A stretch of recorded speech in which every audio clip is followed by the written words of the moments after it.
자, 다음 보겠습니다.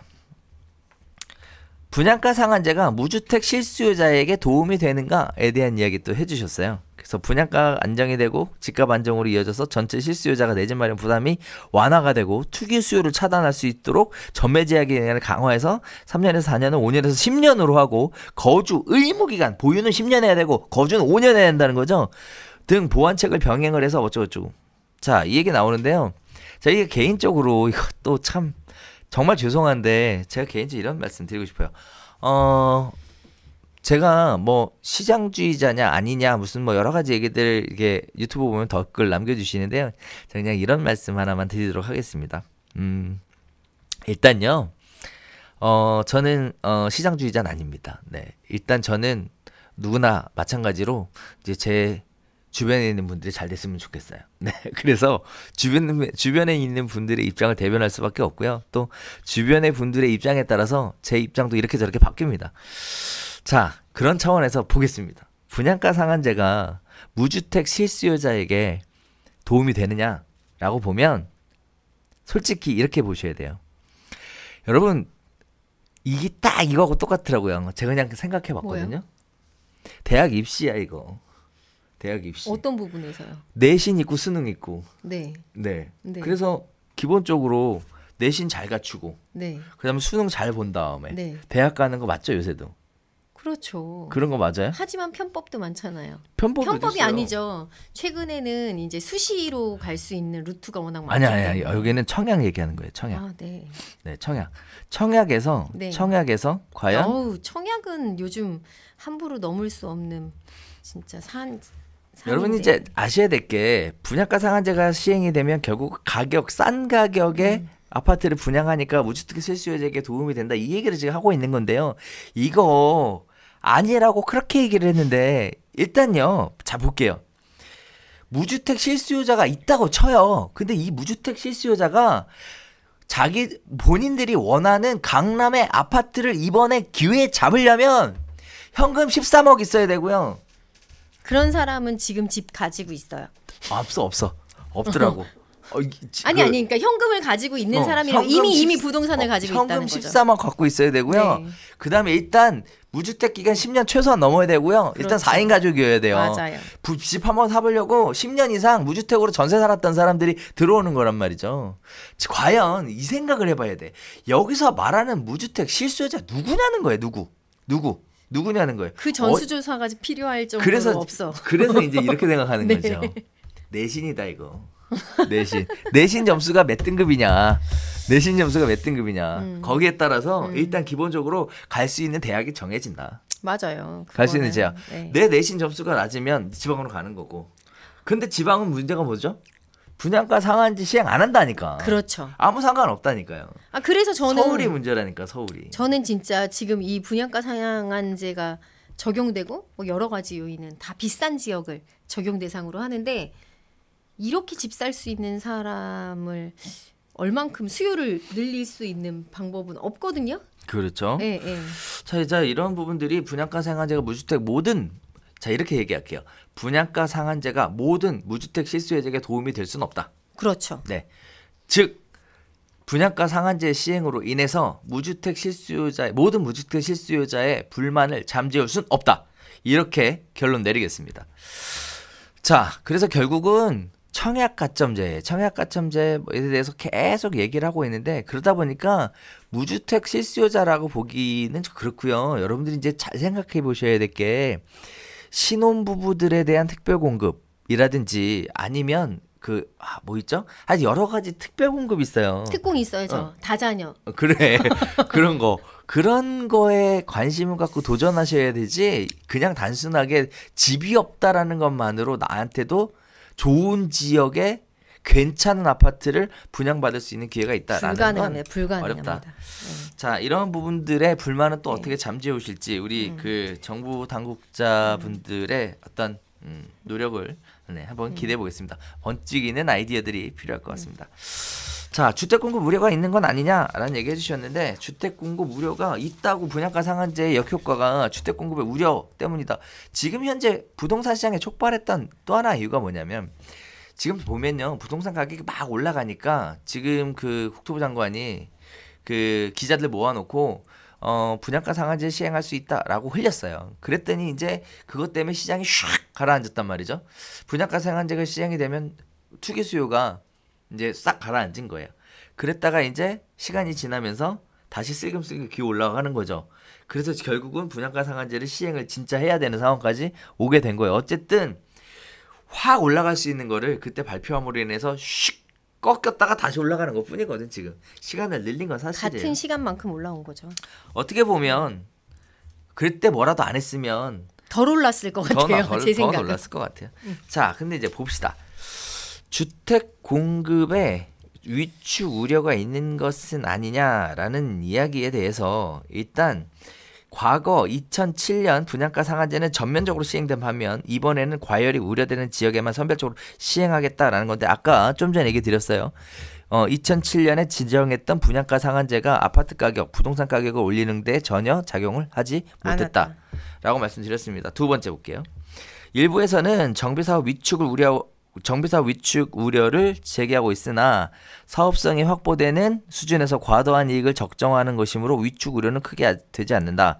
자, 이거는 말도 안 되는 얘기입니다. 적정화에 대한 기준은 사실 사업을 추진하는 주체인 조합원들이 보는 것이지 이거를 정부에서 이건 적정하다 적정하지 않다라고 얘기하는 건 이거는 사실 좀 말이 안 됩니다. 네. 자, 특히 관리처분 인가 단지는 6개월 내 분양하면 상한제 대상에서 제외되므로 오히려 공급이 조기화되는 효과가 있다. 자, 우리가 얘기하고 싶은 부분이 바로 이 부분입니다. 공급이 조기화된다. 제가 개인적으로 이 얘기를 하고 싶은 얘기인데요. 사실 여기서 오늘 발표에서 제일 중요한 부분이 이거예요. 제일 중요한 부분. 자, 제가 볼게요. 여러분이 가장 중요하게 보셔야 될 부분 여기입니다. 여기. 자, 여기. 13. 여기요. 자, 여기가 오늘 발표의 핵심입니다. 다른 분들 생방송하는 얘기 저도 그 얘기하고 잠깐 봤는데요. 다른 분들은 어떻게 결론 내리셨는지는 모르겠는데 저는 여기에다가 올인하겠습니다. 네, 이것만 보면 알 수 있습니다. 자, 볼게요. 현재 서울에서 추진 중인 332개의 재건축 재개발 사업 중 사업이 본격화된 착공을 한 데가 81개고요. 관리처분 인가단지가 54개입니다. 그러면 총 135개의 단지가 사업이 진행이 되고 있는 거고요. 그거를 통해 진행되는 공급량은 얼마? 13만 세대. 13만 1000세대입니다. 13만 1000세대. 자, 13만 1000세대가 내년 4월 이전까지 분양을 맞죠. 해야 한다. 해야 한다.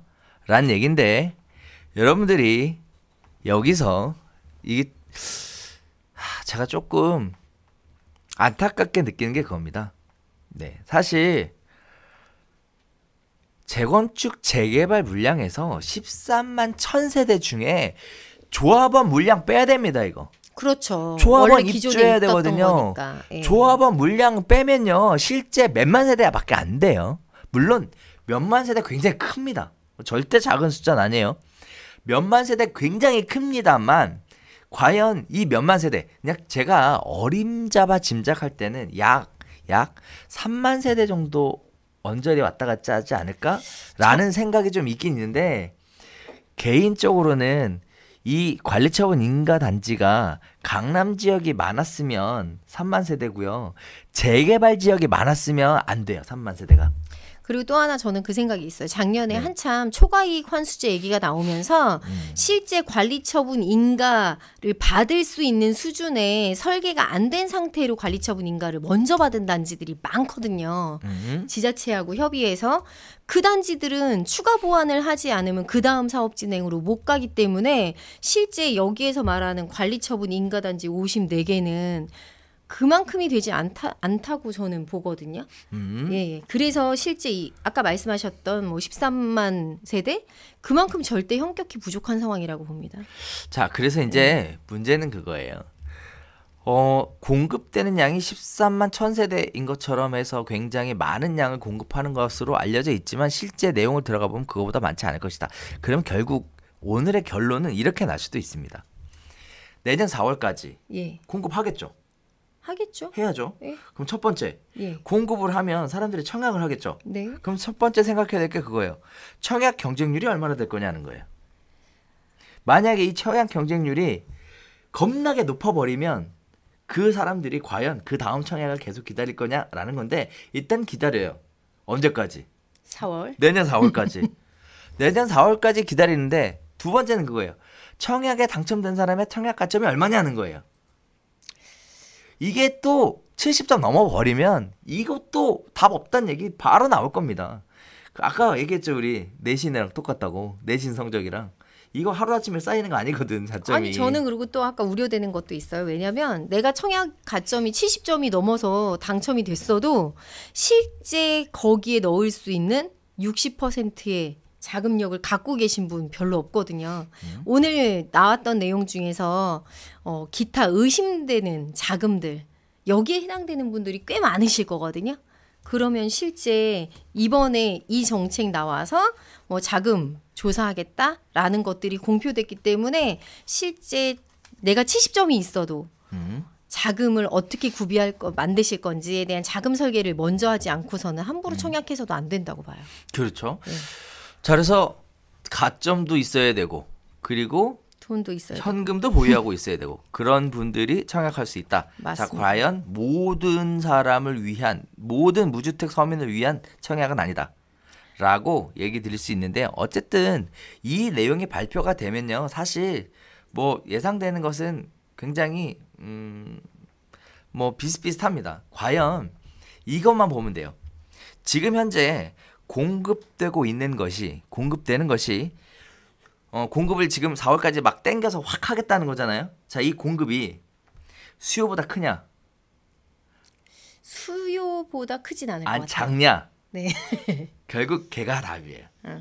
걔가 답이에요. 걔를 봐야 돼요. 네. 걔만 보면 정부는 정말 죄송한 얘기인데요. 정부는 내년 4월 이후에 대책을 내기가 쉽지 않습니다. 이제부터 나오는 대책들은 전부 다 위헌 소지를 가질 수 있는 대책들이 나오게 될 가능성이 매우 높기 때문에요. 지금까지도 충분히 굉장히 어려워질 겁니다. 예. 사실 노무현 정부 때 종합부동산세 도입할 때 그랬어요. 위헌 얘기 나왔음에도 불구하고 가격을 잡을 방법이 없으니까 밀어붙여놓고 일단 해놓고 보자. 그러고 나서 결국 위헌 판단 나왔죠. 그래서 세대별합산에서 인별합산으로 바뀌는 이런 일들이 발생을 했어요. 그 외에도 많습니다. 그 외에도 잘 보면 결론은 그래요. 내년 4월까지 공급은 이루어질 것이다. 그때까지 사람들은 뭘 할 거다? 지켜보는 관망세로 들어갈 것이다. 그 4월까지 기간 동안에 무슨 일이 발생하느냐에 따라 시장이 앞으로 어떻게 될 것인지 향방이 결정될 것이다. 그 전에는 사실상 움직임이 거의 없을 것이다. 사람들은 한편으로 희망을 꿈꾸게 될 것이다. 청약을 통해 내가 좋은 아파트를 저렴한 가격에 분양받을 수 있는 희망이라는 걸 가지고 꿈꾸게 될 것이다. 이 희망에 따라서 이 실수요자들은 당분간 4월까지는 매수로 전환되지 않을 가능성이 높다. 하지만 이 4월까지 진행된 최종 결과가 공급이 많으냐 수요가 더 많으냐에 따른 최종적인 판정이 4월 달에 나오게 되면 그 이유는 걷잡을 수 없다. 그걸 미리 알 수 있는 방법이 있느냐라고 보면 두 가지로 알 수 있다. 1. 청약 경쟁률. 4월 달 이전에 분양하는 재건축 재개발 아파트의 청약 경쟁률. 2. 가점. 청약 가점. 이 두 가지만 보면 사실상 예상하고 있는 바다. 하지만 솔직히 이런 얘기가 되나? 4월까지 안 기다려도 예상은 된다. 그리고 저는 4월 안에 진행될 단지들 중에 되게 유력한 곳들이 많기 때문에 원래 언제 내가 청약을 넣어야지? 라고 검토를 계속 하셨던 분들은 정말 촉을 세우고 열심히 보셔야 돼요. 분양가 상한제에 안 걸리는 것만으로도 그분들은 빠른 자금 회전을 하실 수 있거든요. 이게 한편으로 그렇게 네. 갈 수 있어요. 나중에 분양가 상한제 되고 나서 받지 뭐. 근데 아쉽게 될걸? 왜 그러냐면 정말 아까 얘기했지만 정말 가점이 높으신 분들, 정말 자격이 되시는 분들이라면 분양가 상한제 시행되고 받고 싶을걸요? 굳이 뭐 지금 4월 달까지 HG에서 분양하는 그거보다 분양가 상한제를 공급하면 더 싸게 공급하겠다는데 뭐 하려고 비싸게 두고 들어가? 이렇게 생각할 가능성 충분히 있습니다. 아 당연히 있죠. 있는데 그래서 오히려 앞으로 진짜 점수 높으신 분들은 여기다 청약 안 할 가능성이 높아요. 그러한 상황에서도 넣어야 될 때가 당첨되는- 있어요. 당첨되는 분들의 청약 가점이 영향을 미친다는 거예요. 그렇죠. 그러니까 그거는. 쉽게 얘기하면 이런 거예요. 1부 리그는 빠져나가는 거고 2부 리그 2부 리그 이렇게 얘기하면 좋은데 2부 리그에 있는 분들이 청약 이번 시장 4월까지 시장에 도전할 것이다. 그지만 이 2부 리그에 있는 사람들조차도 청약 가점을 보게 되면 그 2부 리그가 어느 정도 수준인지 확인될 것이다. 그러면 결국은 정부가 그걸 보고 그 다음 대책을 준비하겠다는 거잖아요. 뭘 할 수 있는데 지금 분양가 상한제 저는 나왔으면 저는 분양가 네. 상한제 말고 아까 여기 거주 의무 기간이나 이런 것들이 앞으로 추가 대책으로 잡혀 있는데 어떻게 흘러갈지 저는 그게 더 궁금해요. 아니 거주 의무는 하면 돼요. 네. 사실 거주 의무에 대해서는 늘리면 돼요. 아니 뭐 한 10년 살라고 20년 살라고 해도 돼요. 그거가 사실 큰 문제가 안 돼요. 그만큼 혜택이 있다 그러면 물론 뭐 10년을 넘어가는 것은 개인의 사적 자치에 그럼요. 대해서 지나치게 저기할 수 있다라고 예. 해서 이것도 소송 가면 위헌의 수주가 있습니다만 어쨌든 늘리면 돼요. 이것도 늘리고 저것도 늘리고 다 늘려서 최대한 늦추고 그러다가 늘려서 가면 돼. 가면 되는데 문제는 근본적인 해결은 아니라는 거예요. 그렇죠. 그거는 아닌데 지금도 여기에도 올라오지만 계속 정책이 계속 돌려막기로 계속 지금 뭐가 뭔지 모르겠다. 이번 정책에서 앞으로 어떻게 흘러갈지 모르겠다라는 의견이 지대적인 건 사실이거든요. 네. 그런데 너무 중요한 건 제가 봤을 때는 뭐 옛날에도 8.2 대책 나왔을 때도 그랬고 9.13 대책 때도 나왔을 때도 그랬지만 정책을 부정하시면서는 현명한 투자를 할 수 없어요. 네.